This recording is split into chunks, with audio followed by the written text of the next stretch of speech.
Shalom, bonjour à tous, bonsoir, bon après-midi, indépendamment de votre position. C'est encore avec un réel plaisir que nous vous recevons sur Royaume Vie Média et vous êtes à l'émission Instruis-moi Seigneur. Instruis-moi Seigneur, ça sera encore avec le prédicateur, l'homme de Dieu, Jean-Claude Dogo de Rich Ministry du Danemark. Alors, jeudi dernier, c'est-à-dire le 3 février passé, il nous a édifié avec un thème aussi, un thème rare. En général, ces thèmes sortent un peu de l'ordinaire et le thème était les raisons captieuses des choix de la vie chrétienne. Et c'était la première partie. Et dans cette première partie, il nous a défini ce que c'est les raisons captieuses ou encore questions captieuses. Et ensuite, sur la base du texte biblique Marc 12, 13 à 34, il nous a instruit et la question qui avait été posée pour terminer son message était de qui venaient les questions captieuses destinées à tenter notre Seigneur Jésus. Et si vous voulez la réponse, je vous invite à aller sur les pages de Royaume Vie Média et vous allez trouver cette émission précisément le 3 février dernier, c'est-à-dire 2022, dernier, il y a une semaine, et vous serez bénis. Aujourd'hui, nous passons à la deuxième partie, parce que nous avons fait la première partie ce jeudi-là, et aujourd'hui, c'est la deuxième partie. Et dans cette deuxième partie, je voudrais que nous puissions l'écouter attentivement, parce que encore il y aura une question certainement, nous serons encore édifiés pour pouvoir faire des choix personnels, des choix individuels. Les choix que le Seigneur nous demande de prendre ne sont pas des choix collectifs. Il dit choisis la vie. Il met la vie et la mort. Il te demande de choisir. Et il t'encourage même à choisir la vie. Sur ce, je passe la parole à l'homme de Dieu et je vous demande de partager, liker, commenter pour encourager Royaume Vie Média et surtout abonnez-vous. Si c'est votre première fois, bienvenue sur Royaume Vie Média et je vous invite à vous abonner et à partager cette émission. Homme de Dieu, shalom, shalom. Merci encore pour votre contribution et je vous cède l'antenne.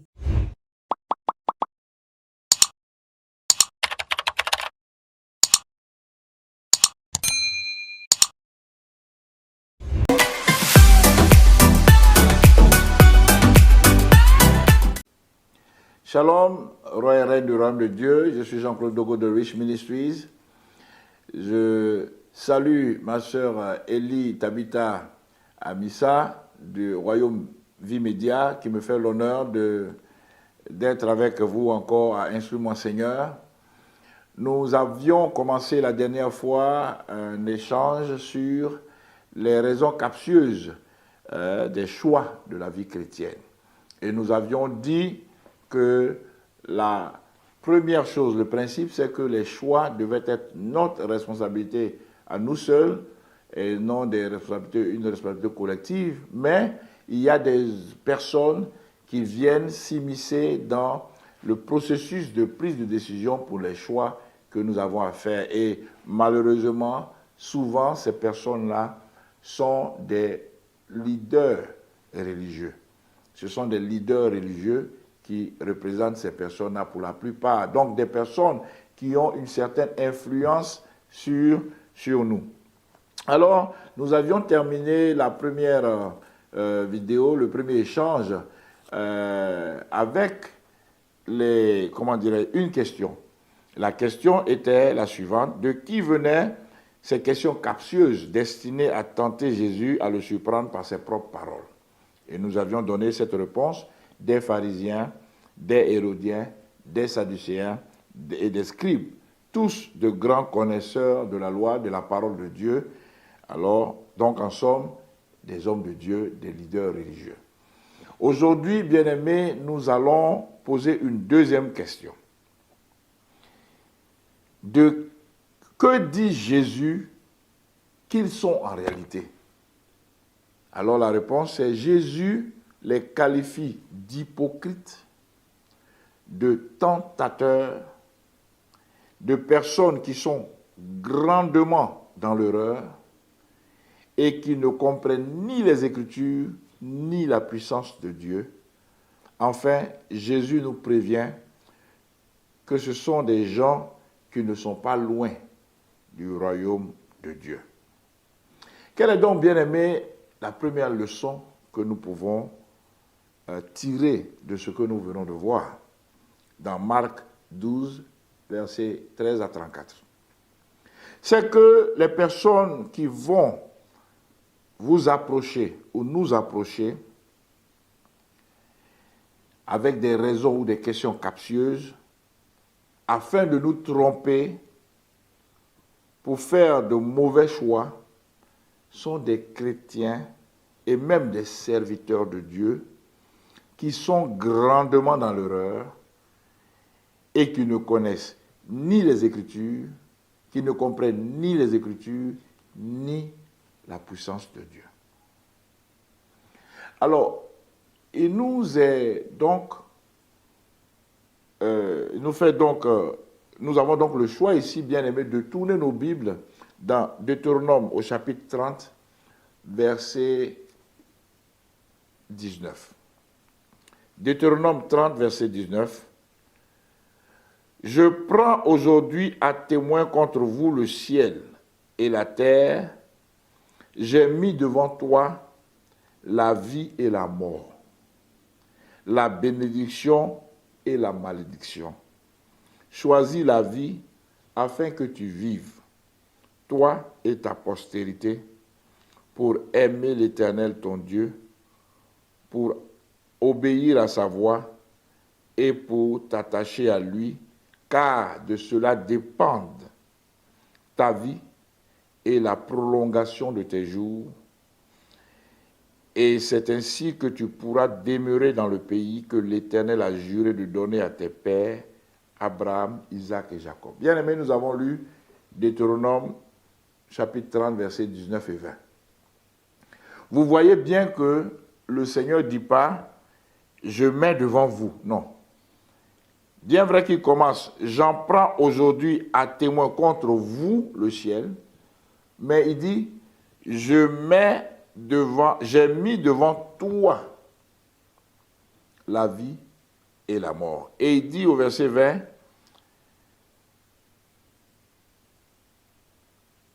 verset 19 toujours, il dit « choisis la vie ». Donc ce n'est pas un choix collectif, mais c'est un choix individuel que tu vas faire, que tu dois prendre, parce que le Seigneur, il dit qu'il met devant toi un choix, il met la vie, il met la mort, et il te donne, le Seigneur te donne l'indication, la recommandation que tu dois faire. Il dit, choisis la vie. Ça veut dire qu'il y a des choix qui mènent à la vie, il y a des choix qui mènent à la mort. Donc, il faut écouter le Seigneur. L'objet de cet échange aujourd'hui, bien-aimés, abonnés de Royaume Vie Média, c'est que nous devons choisir la vie, nous devons écouter ce que le Seigneur nous dit, nous devons obéir aux recommandations du Seigneur seul, et non à ceux des hommes, fussent-ils des grands hommes de Dieu, comme on aime les appeler. Alors, bien aimé, quelle application pouvons-nous faire de ce message-là?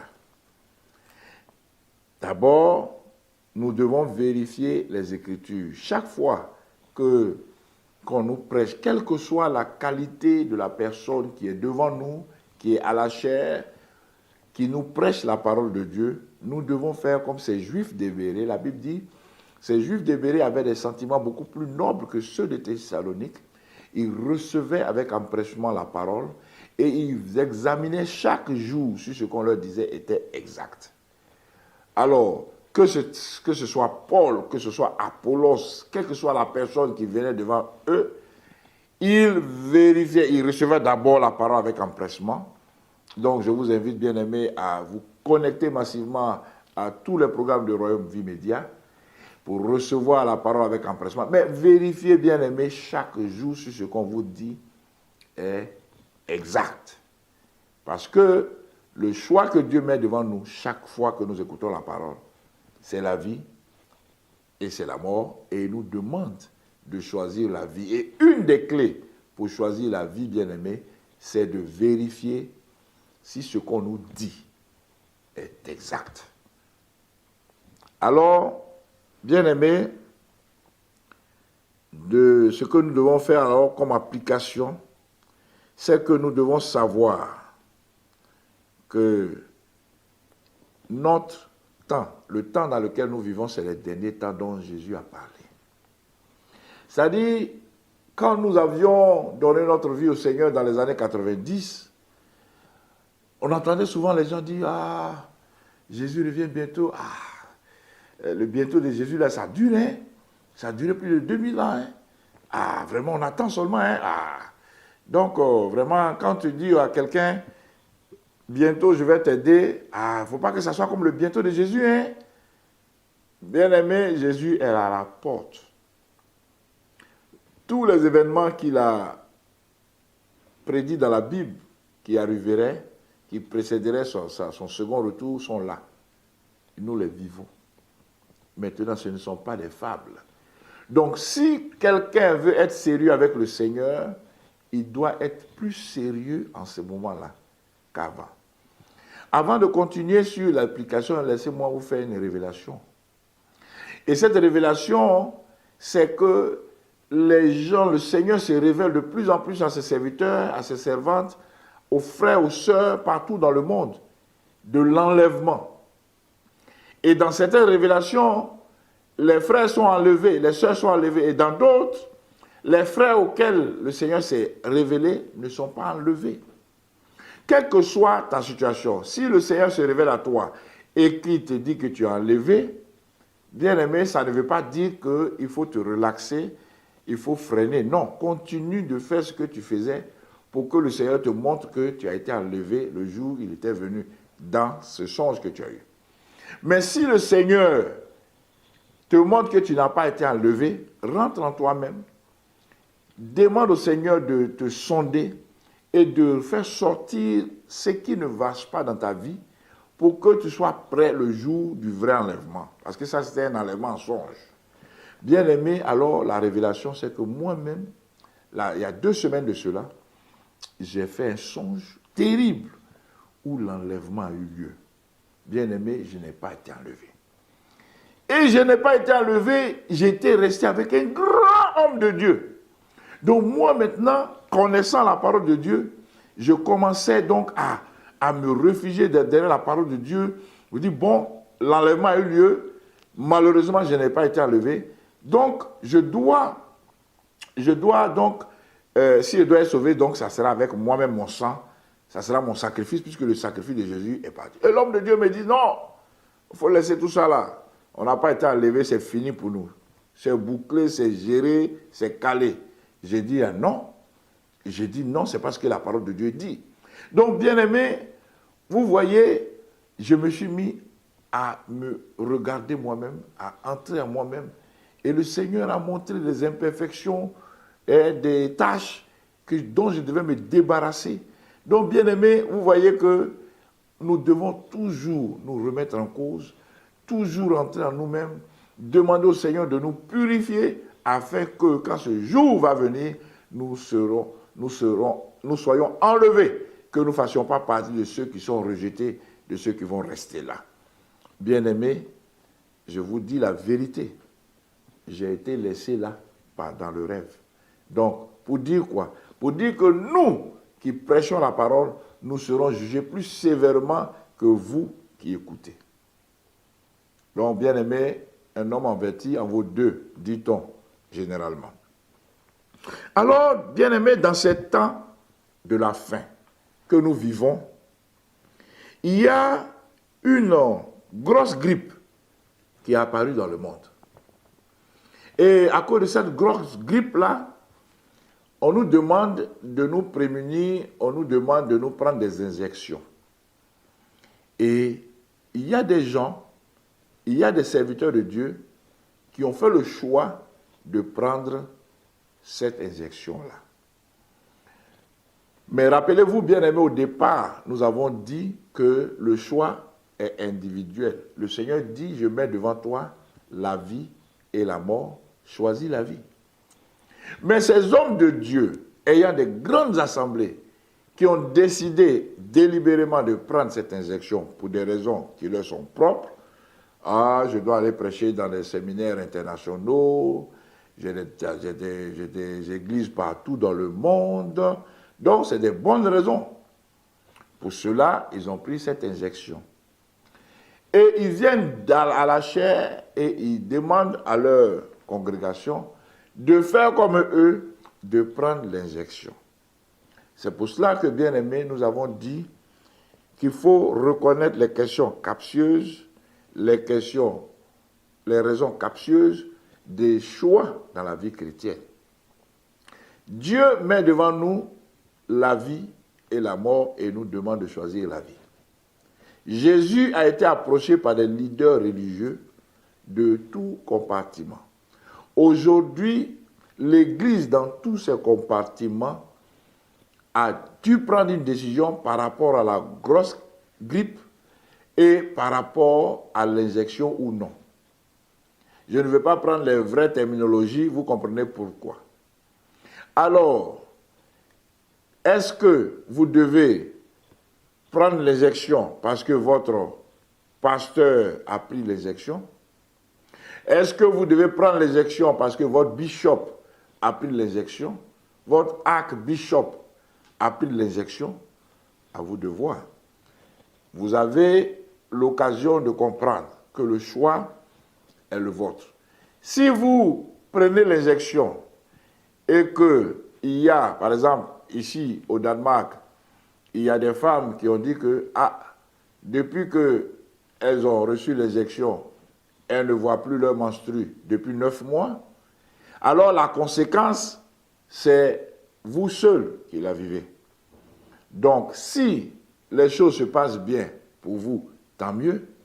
Si les choses se passent mal pour vous, tant pis. Mais soyez sûr que vous prenez votre décision, pas parce que quelqu'un, un homme de Dieu, vous a recommandé de prendre l'injection, mais parce que vous-même, en âme et conscience, vous avez décidé de prendre l'injection. Bien-aimés, cette affaire d'injection, couplée avec la fin des temps que nous sommes en train de vivre, a créé des divisions au niveau de l'Église, au niveau du corps de Christ, malheureusement. Il y a des frères qui considèrent que cette injection-là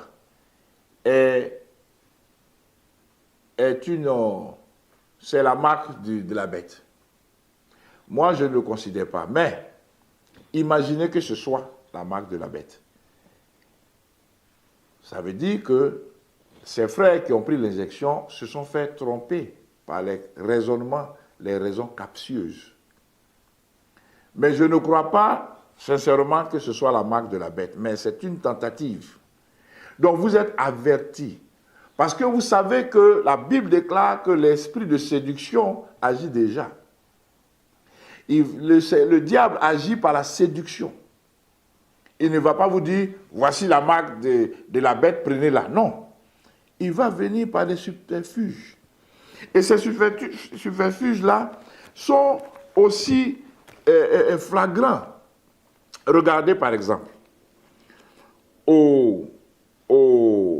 dans la province pakistanaise du Pendjab, et depuis le mois de juin 2021, les non-injectés voient leur carte SIM de leur téléphone portable bloqué.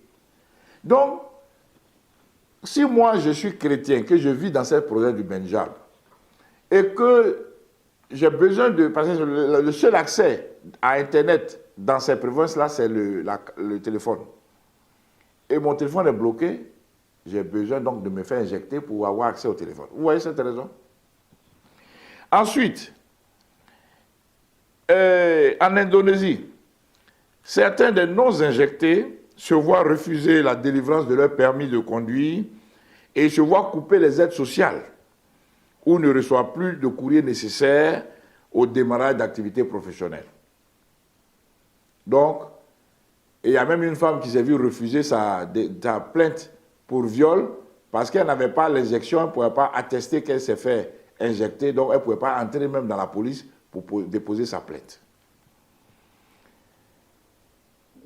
Aux États-Unis, les sociétés comme Google, comme Facebook, comme United Airlines ont imposé l'injection contre la grosse grippe à leurs salariés, à côté des licenciements. Si tu ne te fais pas injecter, on te licencie. Et des incitations à la piqûre expérimentale. Donc, on peut, par exemple, Delta Airlines a annoncé qu'en août 2021, qu'elle va augmenter la prime d'assurance à $200 par mois pour les personnes non injectées. Il y a même un groupe de médecins au Colorado qui a décidé de retirer de la liste des transplantations d'organes toute personne non injectée. Pourquoi? Pour cause de non-conformité. Donc, ils ne peuvent plus être transplantés parce qu'ils ne sont pas injectés. On dit qu'ils ne sont pas conformes à la transplantation d'organes. Bien-aimé, la décision, c'est la tienne. Et si, bien-aimé, tu es injecté, il ne faut pas faire comme les chrétiens de l'Allemagne nazie qui allaient signaler leurs voisins qui étaient juifs. Il ne faut pas faire comme ces gens en Europe qui vont signaler à l'assistance sociale les enfants ou les parents qui, d'après eux, battent leurs enfants à la maison parce qu'ils entendent des cris et qu'on vient arracher leurs enfants aux parents parce que ce voisin-là a signalé. Il ne faut pas être, parce que tu as décidé librement de t'injecter, il ne faut pas aller dire au gouvernement que mais, mon voisin là, qui est chrétien aussi, lui, il n'a pas pris l'injection, mais pourquoi tu le laisses libre et moi qui suis injecté, j'ai les mêmes droits que lui. Pourquoi tu ne rends pas sa vie compliquée? Non. Le Seigneur dit d'aimer son prochain comme soi-même. Autant les non-injectés ne condamnent pas les injectés, autant les injectés ne doivent pas condamner les non-injectés, parce que, souvenez-vous que le choix est individuel et c'est chacun qui doit prendre sa décision. Et lorsque chacun a pris sa décision, chacun doit assumer. Bien-aimés, vous avez compris que nos choix dans la vie sont un objet de combat entre Dieu et le diable. Le Seigneur est venu avec sa raison ou ses raisons qui ne sont pas captieuses. Ses raisons sont claires. Il dit, je mets devant toi la vie et la mort, choisis la vie.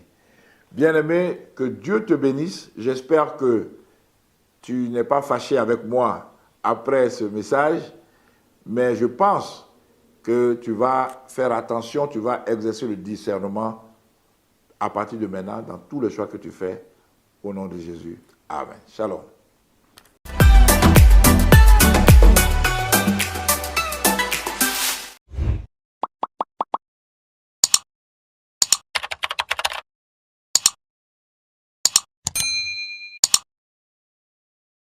Mon frère, oh Dieu, prédicateur Jean-Claude Dogo, merci, merci.